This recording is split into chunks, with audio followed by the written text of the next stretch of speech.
So nandito kami sa likod ng Manila Hotel. Galing kami sa event ng Manila Times, Tribute to Soldiers.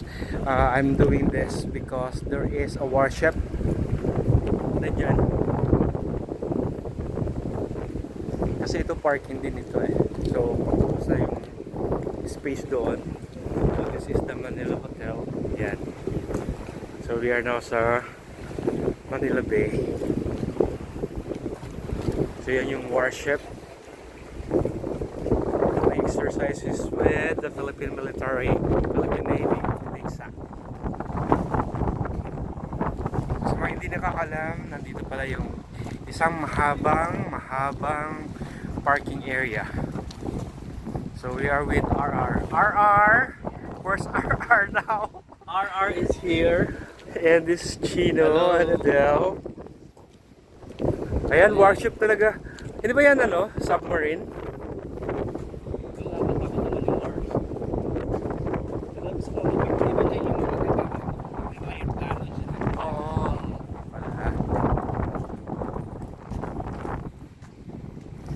So, ganyan lang yung space pero napakalalim yan. Ibig sabihin, hindi yan natatamaan ng bang. Hindi siguro.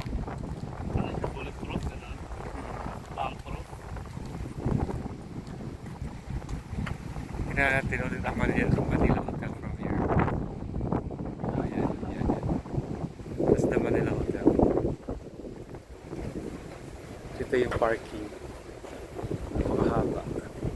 May sasakyan ka, maglalakad ka. So yung iba, mag-taxi na lang. May mag-grab, may mag-joyride.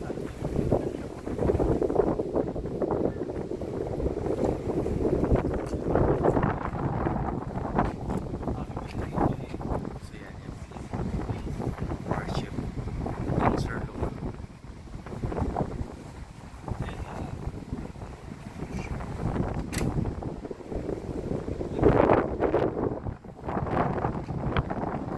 Wala akong makitang flag.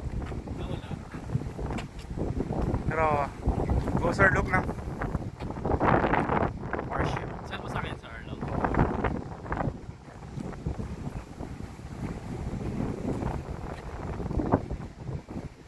May worship na. Di ba sabi ni Sara kanina, the students are being taught how to prepare for the war. Kaya parang alam mo. Yun, sabi po yun ng Vice President Sara Duterte na tinuturuan na bilang DepEd Secretary, tinuturuan na yung mga bata just in case, in the eventuality of a war, ano ang dapat gawin. Ayan po yung worship. So guys, question ko sa inyo, what's gonna happen if there's gonna be a war between states like Philippines and China? O kaya atakihin ng China ang Taiwan, syempre matatamaan tayo.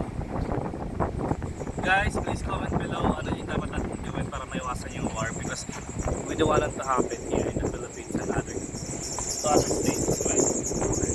Right? Pero ayan, meron ng warship. But we are prepared and ako talagang makipagpatayan ako sa kanila.